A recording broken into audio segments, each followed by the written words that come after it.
De Heer zij met u en met uw geest. Begin van het heilige evangelie van onze Heer Jezus Christus volgens Johannes. Lof zij u Christus. In het begin was het woord en het woord was bij God en het woord was God. Dit was in het begin bij God. Alles is door hem geworden en zonder hem is niets geworden van wat geworden is. In hem was leven en dat leven was het licht der mensen. En het licht schijnt in de duisternis, maar de duisternis nam het niet aan. Er trad een mens op, een gezondene van God. Zijn naam was Johannes. Deze kwam tot getuigenis, om te getuigen van het licht, opdat allen door hem tot geloof zouden komen. Niet hij was het licht, maar hij moest getuigen van het licht. Het ware licht dat iedere mens verlicht kwam in de wereld. Hij was in de wereld was door hem geworden en toch erkende de wereld hem niet. Hij kwam in het zijne, maar de zijnen aanvaarden hem niet. Aan allen echter die hem wel aanvaarden, aan hen die in zijn naam geloven, gaf hij het vermogen kinderen van God te worden.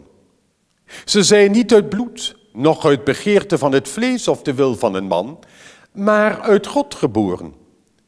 Het woord is vlees geworden en het heeft onder ons gewoond. Wij hebben zijn heerlijkheid aanschouwd, zulke heerlijkheid als de enige geborene van de Vader ontvangt, vol genade en waarheid. Zo spreekt de Heer. Wij danken God. Hoe vaak hebt u al Kerstmis gevierd? Er zijn mensen die het kerstfeest al meer dan 50, 60, ja zelfs 90 keer gevierd hebben. En ik zou aan die mensen eens de volgende vraag willen stellen. Bent u op een of andere manier niet uitgevierd? Elk jaar opnieuw diezelfde feesten? U zult ook heel anders tegen het kerstfeest aankijken dan toen u nog in de kinderjaren was. En dit jaar heeft het kerstfeest ook nog een heel bijzonder eigen jasje gekregen door het coronavirus. De prettige feestdagen, zoals men dat dan zegt, hebben wat de pret betreft een paars randje gekregen. De kerk viert de geboorte van Jezus al een slordige 2000 jaar. En ook hier mogen we zeggen dat de viering van 2020 er anders uit zal zien dan bijvoorbeeld die van het jaar 1000. Al was het maar dat wij vanwege corona maar met een beperkt aantal mensen in de kerk mogen. Eén ding is zeker. De kerk is ook nu nog niet uitgevierd. En het coronavirus doet daar niets aan af. Met grote vreugde en verwachtingen mogen we ook dit jaar als gelovigen de geboorte van Jezus vieren. De kerk is niet uitgevierd. En waarom niet? Niet omdat ze elk jaar totaal iets anders wil vieren. Nee, zij weet het geboortefeest zo te vieren dat het elk jaar opnieuw beleefd kan worden, op een nieuwe wijze. Beste mensen, dat is een kunst. En dat geldt niet alleen voor het kerstfeest. Dat geldt voor alle kerkelijke feesten. Ja, het geldt zelfs voor het leven van alle dag. Enkele jaren geleden stelde een van de ouders op school voor om het kerstverhaal bij de kerstviering weg te laten. Dat kennen we wel, was het argument. Laten we iets leuks doen, iets nieuws. Dat zijn op zich bekende geluiden, als het maar leuk is, als het maar nieuw is. En het mag ook leuk zijn, maar het echte leven mag gelukkig meer betekenen. Het gaat in ieder geval ook door wanneer het niet zo leuk is, zoals bijvoorbeeld nu, dit jaar, door het coronavirus. Betekent het echte leven niet veel eer dat wij de dagelijkse dingen proberen op een vernieuwende, verfrissende wijze te beleven? De kunst om het echte leven te beleven, daarin vind ik de kerk een ware leermeesteres. Zo organiseert zij voor het feest van Jezus' geboorte altijd een voorbereidingstijd, de advent. Een tijd van wachten en verwachten. Mens, ga niet overhaast aan deze voorbereidingstijd voorbij, zegt ze dan. En daarbij gaf ze ons Maria als voorbeeld. 9 maanden lang mocht zij in blijde verwachting zijn van het allereerste geboortefeest van Jezus. En velen van u weten waarschijnlijk als ouders wat dat betekent.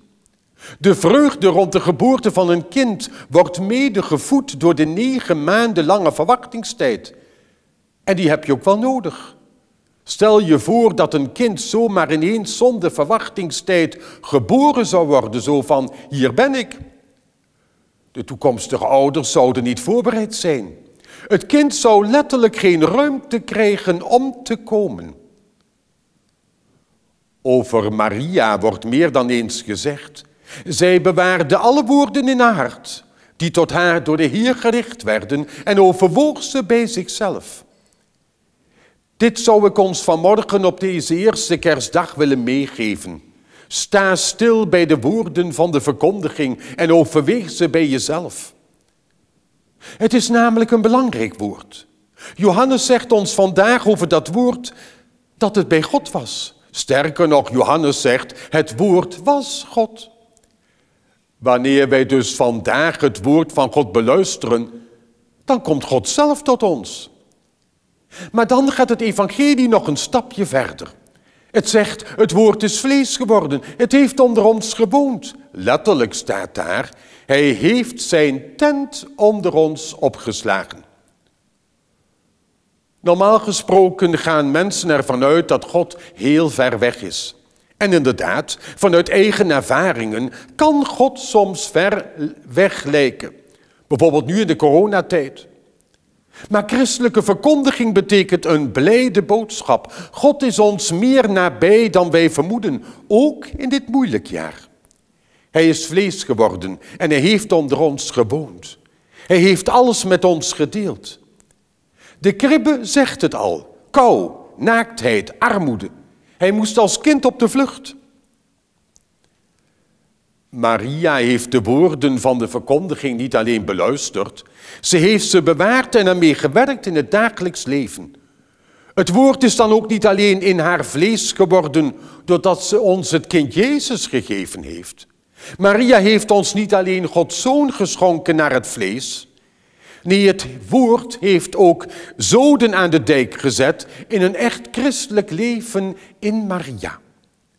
Maria, die bereid is het kind te volgen waar het ook gaat. Maria, die daar is wanneer Gods Zoon gekruisigd wordt en leidt tot vergeving van de zonden. Maria staat klaar wanneer de Heilige Geest over de kerk komt.